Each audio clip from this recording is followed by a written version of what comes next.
Mga masters, okay lang po bang wag niyong skip ang mga ads sa aking mga videos? Salamat po talaga mga masters sa solid na pagsuporta po sa akin. Yon, what's up mga masters? Nandito na naman tayo sa panibagong araw, panibagong kabanata na naman ang pagsasama-samahan natin ngayon guys. Magandang gabi mga masters, bali ngayon po ay 4 na videos po ma-upload ko po sa aking YouTube channel.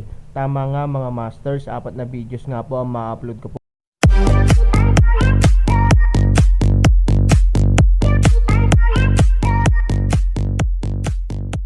Bali mga masters, kung bago ka pa lang po sa aking YouTube channel, please click the subscribe button, lalong-lalo na po yung notification bell guys, para maging connected pa rin tayo sa isa't isa at maging updated kayo sa mga susunod ko pang video.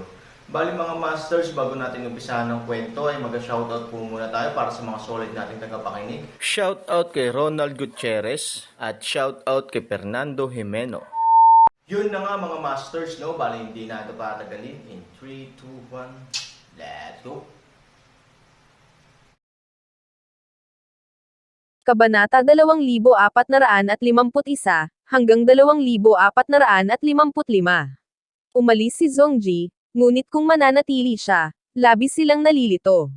Pare, anong ibig niyang sabihin? Windye ay hindi maintindihan sa wind engine magtanong ng isang paraan. Wind engine ay nakasimangot din, ang pinaka-advanced na card, maaari lamang makuha ng Zeman pamilya. Dahil ang pamilya ni Simon ang makakakuha nito, paano ngayon lang ito makukuha ng lalaking iyon? Iniisip ni Feng Qing na ito ay kasalungat, dahil walang sino man ang makapagkukumpara sa katayuan ng pamilya Simon. Ang pagtrato na makukuha ng pamilya Simon ay hindi maihahambing sa iba. Maliban kung personal na dumating si Emperador Zun, paano makakarating si Emperador Zun sa lungsod ng Fengshan? Malamig na ngumuso si Feng Qing at sinabing, sa palagay ko ay gumagawa lang ng misteryo itong si Zongji. Sino ang nakakaalam kung ano ang ibig niyang sabihin? Nang makitang sinabi iyon ng kanyang ama, hindi na nag-abala si Fengay na isipin iyon. Sabi niya, pare bilisan na natin. Malapit nang magsimula ang auction. Tumanggo ang makina ng hangin, sa wakas ay pumasok ang mag-ama sa meeting hall. Ang venue ay nahahati sa 5 lugar, at ang 5 lugar na ito ay kumakatawan sa iba't ibang grupo ng mga tao. Ito ay isang malakas na pagtatangi, ngunit walang sino man ang hindi nasisiyahan. Tila nasanay na sila sa paghahati ng klase na ito, na ibang-iba sa lupa. Sa mundo, kahit na ano ang auction house, ang mga customer na may competitive power ay pantay na tinatrato. Master, ang lugar natin ay talagang nasa mataas na lugar. Kampante namang sinabi ni Huang Xiaoyong sa Aaron na ang pinaka-advanced na lugar na kinaroroonan nila ay binubuo ng ilang napaka-espesyal na silid. Ang mga dingding ng 3 panig ay pinoprotektahan ang privacy sa pinakamalaking lawak, habang ang nakikitang dingding ay gawa sa mga espesyal na materyales, na makikita mula sa loob, ngunit hindi mula sa labas. Anong kakaiba doon? Ngumiti si Han Sanchen. Mula sa sandaling siya ay kumuha ng Shengli auction, siya ay nakatakdang maging isang espesyal na panauhin ng auction. Ang pinakamataas na antas ng lugar ay isang bagay lamang ng kurso. I've never been to such an advanced auction before. Hindi ko alam kung ano ang maganda. Pinunasan ni Huang Xiaoyong ang kanyang mga kamay at kamao na may pag-asa. Hindi masyadong inaasahan ni Han Sanchen ang tungkol dito. Na-curious lang siya. Si Bai Lingwaner ay kapareho ni Huang Xiaoyong. Kahit na ipinanganak siya sa isang sikat na pamilya, ang kanyang karanasan sa buhay ay ang pinakamababa sa lipunan. Hindi pa siya nakakita ng ganoong eksena at puno ng mga inaasahan. Si Fei Linger ang pinaka-espesyal sa lahat ng tao. Ang kanyang ekspresyon ay napaka-flat na siya ay mas kalmado kaysa sa Han 3,000. Mukhang wala siyang inaasahan sa auction. Ang Aaron ay may mahinahong puso. Kung sanay na siya sa mga ganitong eksena, understandable naman na wala siyang interes sa mga ganoong bagay. Ngunit hindi ito isang bagay na magagawa ng mga ordinaryong tao para masanay sa ganitong uri ng malaking eksena. Ying, kung may gusto ka, sabihin mo lang sa akin. Bibilhan kita, sinabi ni Aaron kay Jiang Yingying. Jiang Yingying liwanag ng ngiti, ay handa na upang magsalita, isang bahagi ng Huang Xiaoyong preemptive hakbang, sinabi, Master, paano mo ito gagastusin, kung ang tiyahin gusto, syempre ito ay ang aking pamangkin kapag ang pera. Si Huang Xiaoyong ay napakatalino. Nagbibigay din siya ng pera kay Han Sanchen. Mas mainam na i-block ang kredito na ito sa kanyang sariling ulo at makakuha ng ilang pagganap. Tinitingnan ng Aaron si Huang Xiaoyong. Mukhang seryoso ang lalaking ito. May gusto ba siya kay Jiang Yingying? Sige, bibigyan kita ng pagkakataong ito. Sabi ni Aaron. Pinuntahan ni Huang Xiaoyong si Jiang Yingying na may mahiyaing mukha at sinabing, "Martial sister, kung gusto mo, maaari mong buksan ang iyong bibig. Ang martial nephew ay hindi masama sa pera. Pwede ka bang bumili ng kahit anong gusto ko?" "Gusto ko?" tanong ni Jiang Yingying. Maiintindihan ni Huang Xiaoyong ang ganitong uri ng sadyang mahirap na salita. Kung mahilig si Jiang Yingying sa lahat, paano niya ito mabibili? "Kuya Martial sister, basta kung ano ang gusto mo, bibilhin kita kahit walang laman." Huang Xiaoyong napakamatalino na paraan ng sagot. Hindi mapigilan ni Han Sanchen na matawa. Si Huang Xiaoyong ay madalas na nagpapakita ng mababang IQ, ngunit siya ay napakatalino sa ganitong uri ng bagay. Ang problema ni Jiang Yingying ay madaling nalutas niya, at ang kahulugan ay napakalinaw. Hindi ba ito nangangahulugan na kaya niyang bayaran ang lahat para kay Jiang Yingying? Ito ang paraan para kunin ang mga babae. Kung ikaw ay nasa pandaigdigang nightclub, tiyak na dalubhasa ka sa pagkuha ng mga babae. Sa wakas, pagkatapos ng isang panahon ng paghihintay, opisyal na nagsimula ang auction. Ang auctioneer ay isang bata at magandang babae na may propesyonal na kalidad. Malinaw, siya ay maingat na nilinang ng Fengmo Auction House. Siya ay hindi lamang maganda, ngunit mahusay din sa pagpapaliwanag ng auction. Ang unang piraso ng auction ay isang piraso na tinatawag na Blood Jade. Sa mata ni Aaron, ito ay isang piraso ng pulang jade. Pero ayon sa paliwanag ng auctioneer, tila may ibang function ang jade na ito. "It's just a piece of jade. Marami pa namang kasabihan," Aaron tulirong sabi. Ang piraso ng ruby na ito, pagkatapos gawin, ay maaaring maging isang napakagandang orihinal na bagay, at ito ay isang mahusay na pagpipilian para sa mga kababaihan. Ang magsasaka na may orihinal na bagay ay maaaring gumawa ng kanyang sariling paglilinang ng mas mabilis. "Hindi mo alam kung ano ang orihinal na bagay, ikaw ba?" sabi ni Ferring. "Nagulat ako na ang dami mong alam bilang isang maliit na pulubi." Nakangiting sabi ni Aaron. May pagsubok sa pagitan ng dalawang panig, na isang paligsahan ng kanilang pagkakakilanlan, sino ang nagtatakda na hindi ito maintindihan ng mga pulubi. Sabi ng Ferring. Si Aaron ay natural na tumango, tumingin kay Jiang Yingying at sinabing, "Ang ruby ang ito ay napakaangkop para sa iyo." Bumagsak ang boses ni Aaron, at bago tumanggi si Jiang Yingying, si Huang Xiaoyong, na mabilis na mata at mabilis na kamay, ay nagsimulang upang magbid. Si Jiang Yingying ay orihinal na gustong tumanggi, dahil para sa kanya, ang ganitong bagay ay walang kahulugan, at ayaw niyang gumastos ng pera ang Aaron dahil dito. Ngunit nagpumilit na tumango, si Jiang Yingying ay kailangang ilagay ang mga salita sa bibig pabalik. Dahil marami sa mga tunay na VIP sa auction house ang dumating para kay Shengli at hindi interesado sa iba pang mga bagay sa auction, kakaunti ang mga kakompetensya para sa hanggayo. Bukod pa rito, ang bidding ni Huang Xiaoyong ay masyadong mabangis, at sa lalong madaling panahon ang unang item sa auction ay nahulog sa mga kamay ni Aaron, ang auctioneer ay dapat na ang auctioneer ng Shengli. Sa isa pang kahon, sinabi ni Simon Chang. Mayroong higit sa 10 tao sa pamilyang Ziman, at si Ziman Chang lamang ang nakaupo, na sapat na upang makita kung gaano kataas ang kapangyarihan at katayuan ni Ziman Chang sa pamilya. Walang sino man ang maaaring magkumpara sa kanya, at walang sino man ang manggahas na maging kapantay niya, walang dapat magkamali. Kung hindi, hindi niya makukuha ang pinaka-advanced na admission card ng auction house. Sabi ng isang binata sa tabi niya kay Ziman Chang, ang pangalan niya ay Ziman Jin. Siya ay apo ni Ziman Chang at ang kahalili ng pamilya na si Ziman Chang ay pinakagustong linangin. Tumanggi si Ran Yi na ibunyag ang kanyang pagkakakilanlan, ngunit hayagang inilagay siya sa ganoong kataas na posisyon.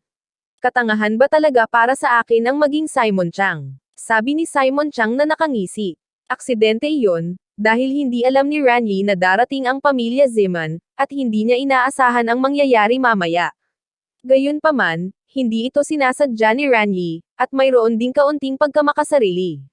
Pagkatapos ng lahat, ang Aaron ay hindi pa nakakagawa ng isang tiyak na tugon.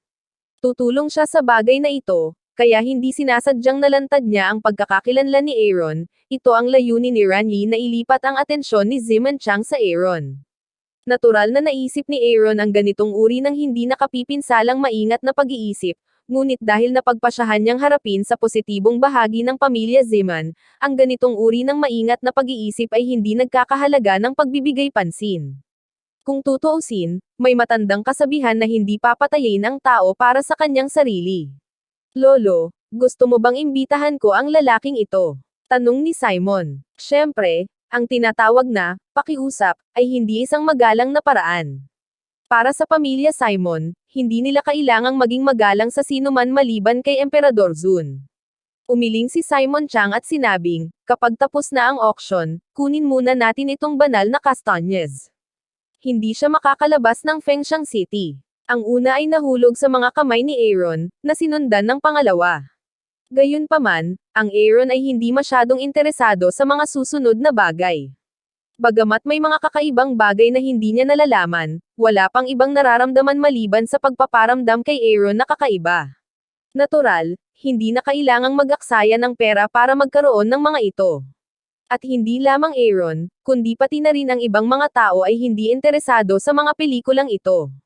Kung tutuusin, marami sa mga tao dito ang pumunta para sa kapakanan ni Shengli, kaya natural na gusto nilang gastusin ang kanilang pera sa huling yugto. Matapos may benta ang ilang piraso ng auction, nagpa siya ang auction house na kunin ng maaga si Shengli, dahil alam ng auctioneer na pag-aaksaya lang ito ng oras. Next, we are looking forward to the auction. Naniniwala akong matagal ka nang naghihintay. Hindi ko na kailangan pang ipakilala sa iyo ang auction na ito. Pagkababa ng boses ng auctioneer, pumunta sa entablado ang isang staff na may dalang maselang kahoy na kahon. Nang mabuksan ang kahon na gawa sa kahoy, nagkaroon ng maraming tandang sa eksena, dahil maraming tao ang na-curious na makita si Shengli sa unang pagkakataon. Lolo, ang ordinaryong bagay na ito ay Shengli. Naguguluhan na tanong ni Ziman Jin kay Ziman Chang. Sa kanyang opinyon, ito ay isang karaniwang pulang prutas lamang. Nag-alinlangan pa siya na talagang makakatulong ito sa mga tao para mapabuti ang kanilang kaharian. Ang pananaw ni Ziman Chang ay hindi maihahambing sa kay Ziman Jin. Maswerte siyang nakita niya si Shengli ng isang beses, kaya natukoy niya na ito ay tunay nang makita niya si Shengli sa unang pagkakataon. Ordinaryo, alam mo ba kung gaano karaming malalakas na tao ang nagbuwis ng kanilang buhay para dito? Kahit na ang mga malalakas sa kataas-taasang kaharian ay umaasa na makakuha ng isa, upang maapektuhan ang tunay na kaharian ng Diyos, sabi ni Simon Chang na may laway na mukha. Bagamat nilalayo niyang linangin ang mga tagapagmana ng pinuno ng pamilya, nang makita niya si Shengli, gusto niyang angkinan ito, dahil kapag nalagpasan niya ang matinding guro, magkakaroon na siya ng kakayahang magpabata at magpahaba ng buhay. Sa oras na ito, hindi mahalaga para kay Ziman Chang na magkaroon ng mga tagapagmana. Sa kasamaang palad, sa kanyang kasalukuyang edad, kahit na kumain siya ng Shengli, maaaring hindi niya magampanan ang tunay na papel nito. Nang makita ang ekspresyon ni Ziman Chang, nakaramdam ng kaunting pag-aalala si Ziman Jin, dahil nakikita niya ang pagnanasa ni Ziman Chang. Kung tuldok. Kung gusto ni Ziman Chang na kunin si Shengli bilang kanyang sarili, wala siyang pagkakataong pagbutihin ang kanyang sarili. Lolo, kung makukuha ko si Shengli, hindi kita pababayaan. Sabi ni Simon. Biglang nanlamig ang mga mata ni Simon Chang, ang ganitong uri ng insinuation ay nagpapaalala sa kanya ng labis na pagkadismaya. Sa pamilyang Ziman, si Ziman Chang ang may pinakamataas na boses, at siya ay arbitrary sa lahat ng kanyang ginagawa. Hindi niya kailangan ng payo ng ibang tao kung paano ito gagawin. I'll give it to you. It's yours. Naiintindihan mo ba? Malamig na sabi ni Simon Chang. Mabilis na ibinaba ni Simon Ember ang kanyang ulo, sinabi, Lolo, pasensya na, nag-aalala ako. Ngumuso si Simon Chang Leng. Hindi na siya nagsalita pa. Sa halip, itinoon niyang muli ang lahat ng kanyang atensyon kay Shengli. Ang ekspresyon ni Ziman Jin na nakayuko ay halatang may bakas ng bangis. Bagamat tila iginagalang niya si Ziman Chang sa panlabas, sa kanyang puso, gusto niyang mamatay si Ziman Chang, dahil kapag namatay si Ziman Chang, maaari niyang makuha ang mga karapatan ng pamilya Ziman. Sa ganitong uri ng malaking pamilya, hindi kailanman magkakaroon ng anumang tunay na damdamin ng mga miyembro ng pamilya. May laban lang para sa kapangyarihan.